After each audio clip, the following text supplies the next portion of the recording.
สบายดีทุกคนยินดีต้อนรับทุกคนเข้าสู่ช่องอุลองสารโอ้ยมาเก็บผักนอกอยู่วันแคมเฮือนนี่ทุกคนอยู่แคมนี่ออกหลายวันอูจะเก็บไปเฮ็ดยำกินเนาะทุกคนเนาะเดี๋ยวมื้อนี้จะมาเว้าสถานการณ์บ้านเมืองน้องอู้ให้ฟังทุกคนที่ทางประเทศเราให้ฟังอันนี้นี่เล่าแบบความเป็นจริงเล่าแบบเรียวๆให้ทุกคนฟังเลยเนาะน้องอู้ยังเดี๋ยวนี้ฮะน้องอู้ยังเอารถจักรไปถ่ายคลิปทางนอกแต่น้องอู้บ่มีความสามารถเอารถจักรไปถ่ายคลิปได้เพราะว่ารถบ่มีน้ำมันทุกคนมันมีอยู่น้ำมันแต่ว่าน้องอู้ต้องใช้สอยอย่างประหยัดเสียนะคือแบบเฮาบ่จำเป็นสิไปใส่คือบ่ได้ไปสินะคือมื้อนี้คือกันเนี่ยอยากไปตลาดไปซื้อของมากินแต่ว่าก็คือบ่สามารถอู้บ่อยากไปบ่ไปบ่สามารถไปได้เพราะกระทะไปมันก็เปลืองน้ำมันรถสินะทุกคนคือปั๊มอยู่ร้องซานอยู่แขนไซสมบูรณ์คือปิดทุกปั๊มโบมีจักปั๊มเลยทุกคนปั๊ม1กับโบมีปิดหมดทุกปั๊มได้จังไหนทุกคนประดีเดี๋ยวนี้อันมีข้าวมาเนาะน้ำมันขึ้นแล้วเขาบอกว่าแล้วมีข้าวแบบเขากระซิบมาอีกว่าน้ำมันจะขึ้นลิตรนึง50,000ก็เกือบ100 บาททุกคนใช่จังไหนอยู่บัดนี้ตอนนี้ท่านเครื่องของที่น้องอู้สร้างมาขายแต่เวียงจันทร์แบบเป็นเครื่องของอยู่ฮานนะตอนนี้ก็คือราคาจะขึ้นทุกอย่างหมดแล้วเพราะว่าปกติแล้วเขาไปซื้อเครื่องยู่เวียงจันทร์เขาจะเติมน้ำมันประมาณ700,000 ก็คือสามารถไปกลับได้สบายแล้วกันสามารถกลับไปเวียงได้อีกแต่ว่าณปัจจุบันนี้เขาจะเติมน้ำมันไป1.7 1.8 ถึงจะสามารถไปเวียงจันทร์ได้ไปแล้วกลับได้แต่เที่ยวเดียวแล้วทีนี้ก็เลยมันเป็นสาเหตุที่ให้เขาขนเครื่องมาขายนำเฮาก็คือต้องราคาเครื่องก็ต้องขึ้นแล้วทุกคนฮู้บอกมื้อนี้เป็นมื้ออย่างเป็นมื้อที่ตั้งแต่น้องอุ๊บเปิดห้านขายของมาตั้งแต่ตอนเดือน9เนาะเดือน8เดือน9เดือน10 11 12 1 2 3กำลังเสียบ1 2 3 4 5 6 7กำลัง7-8 เดือนเนี่ย7 เดือนนี่นะก็คือเป็นมือที่โบได้ขายของที่สุดเพราะว่าบุค่อยมีรถเที่ยวทางปกติมันจะมีรถเที่ยวทางวันอู้จะขายของแบบคนเที่ยวทางไปเที่ยวทางมาสินะสมมติเป็นวันเสาร์วันอาทิตย์หรือว่าวันอะไรเนี่ยเขาจะเที่ยวทางมาซื้อน้ำน้องอู้จ้ะน้ำในตู้น้องอู้ที่แซ่ขายเนี่ยเป็นพวกน้ำกระป๋องเป็นพวกน้ำอะไรนี่โอ้ยแป๊บเดียวเมื่อเบียร์บอเนอเมื่อเสียนะแต่มื้อนี่ก็คือโบได้ขายเลยทุกคนโบได้ขายเลยได้ถือว่าได้น้อยแหงมื้อนี้น่าจะได้เงินน่าจะบ่ถึงประมาณ 2,000 บาทมื้อนี้นะปกติน้องอู้ขายต้องโบตั้มก็แบบ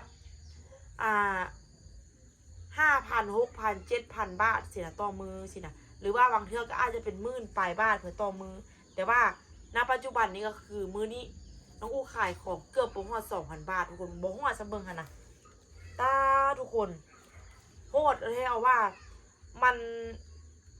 เรื่องราวที่เกิดขึ้นในโลกของเรานี่มันส่งผลกระทบทั่วโลกเลยทุกคนโดยเฉพาะแม่นลาวเฮานี่เสียเปรียบในหลายๆด้านแหงย้อนอย่างสินค้าทุกอย่างแม่นำเข้าเกือบหมดเลย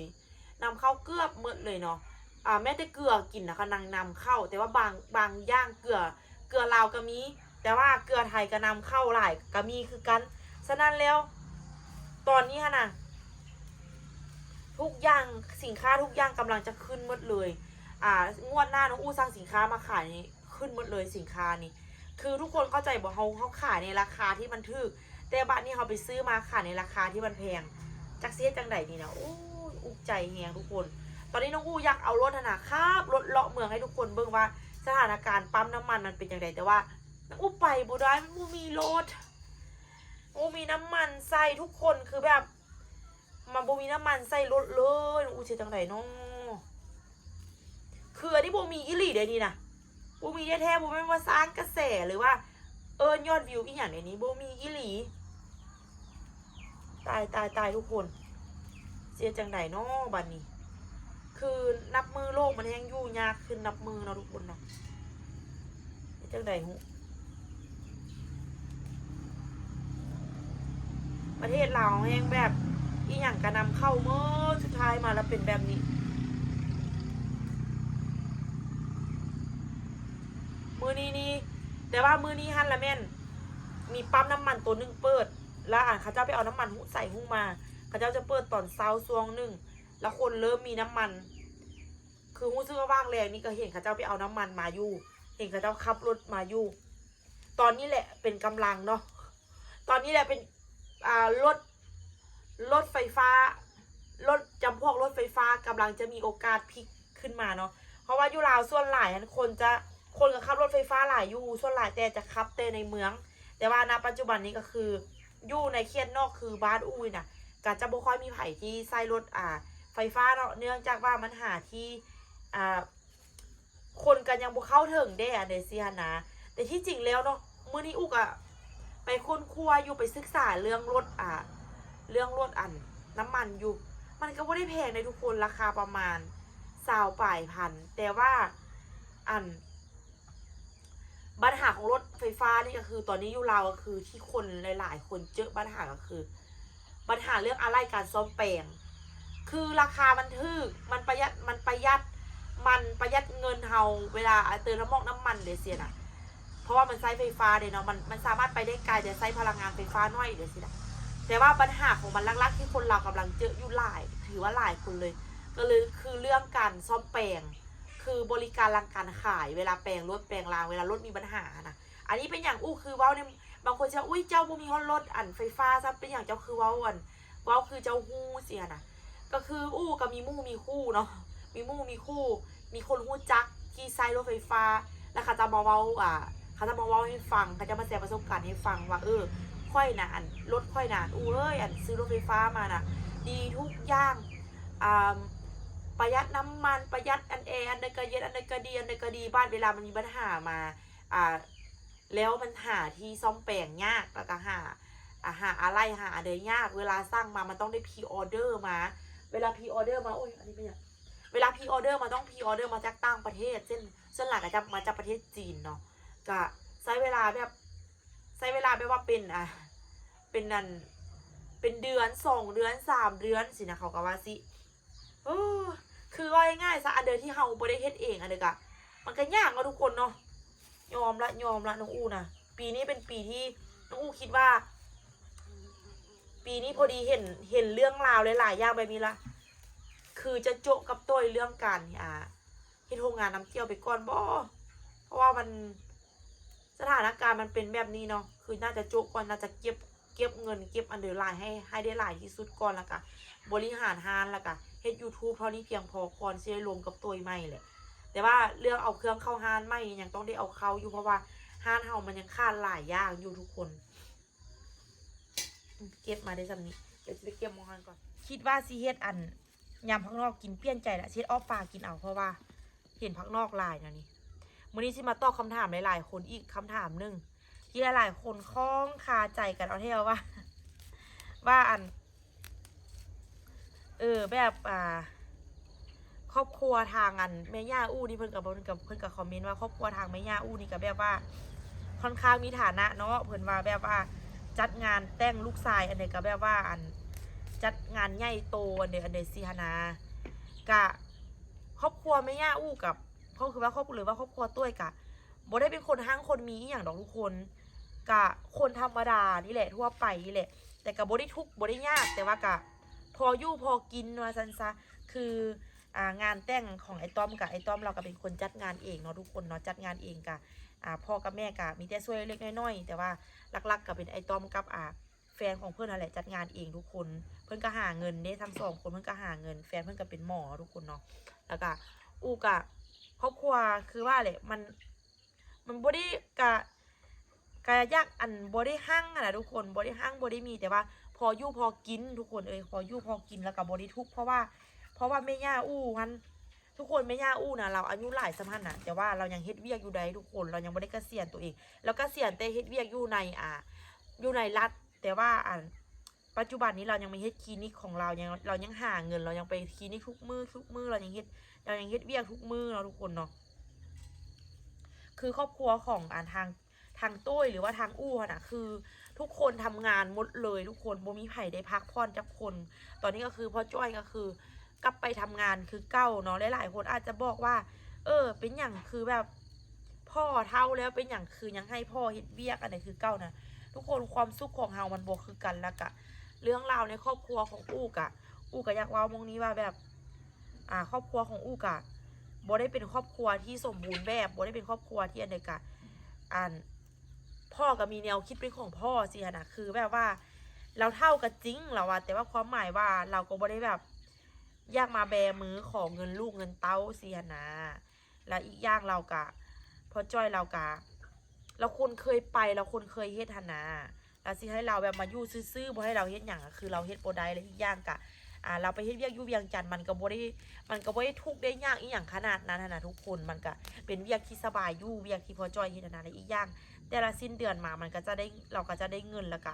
เราก็จะได้มีเงินเก็บเป็นของตัวเองสินะเรายังอยากเก็บเงินเราอยากอะไรเพราะว่า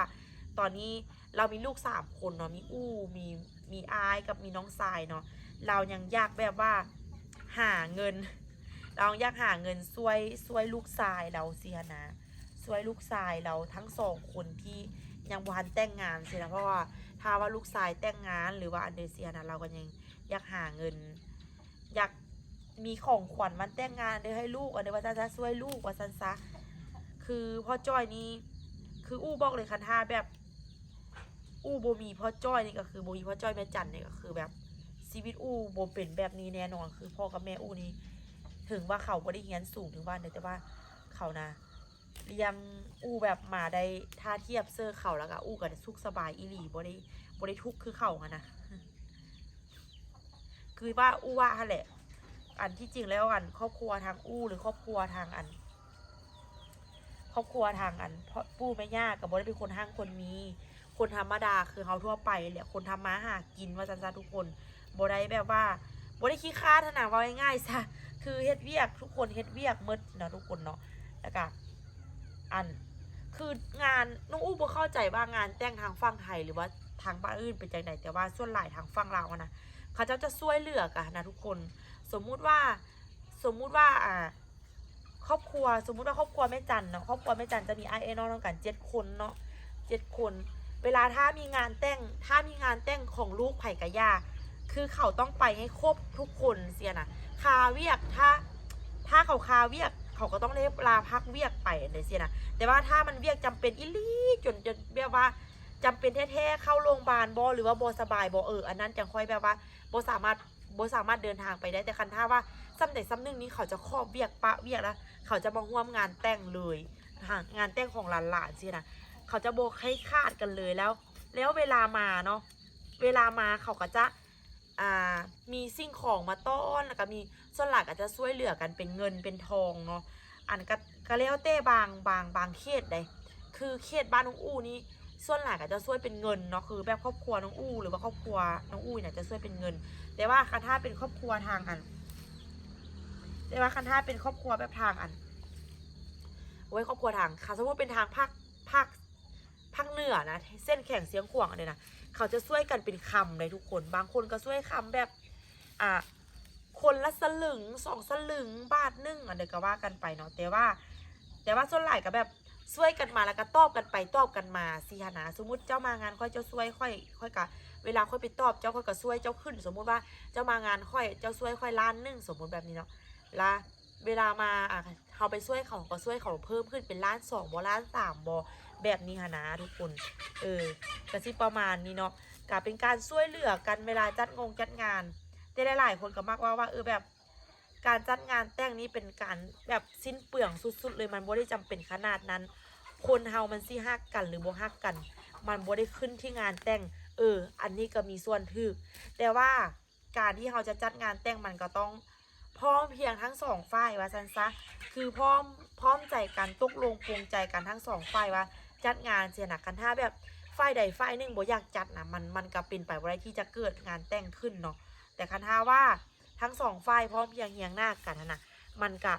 ถือซะว่าเขาก็ไม่ได้แต่งงาน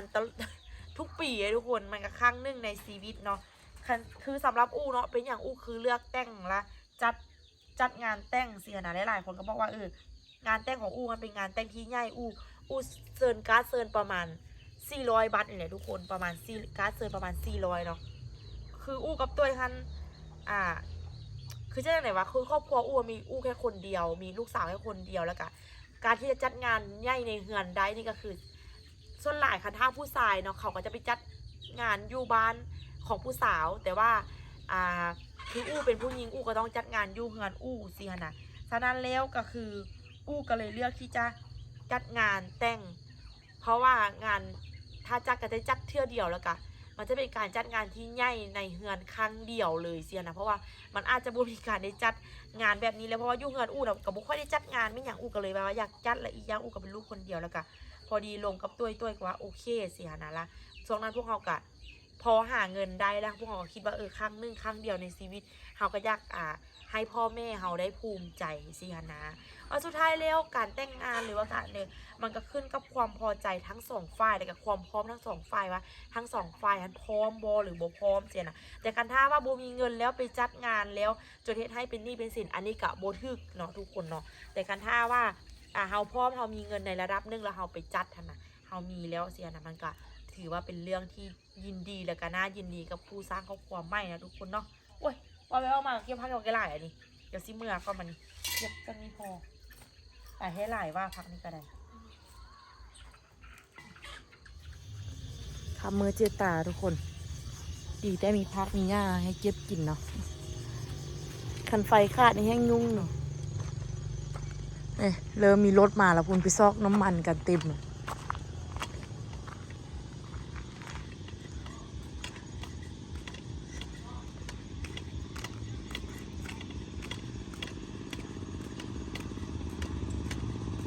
โอ้มีรถละมือนี่ตอนว่างแรงนี่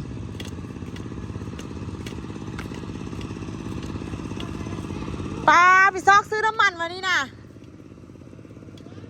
ฮะเอากระตุกไปซื้อน้ำมันมานี่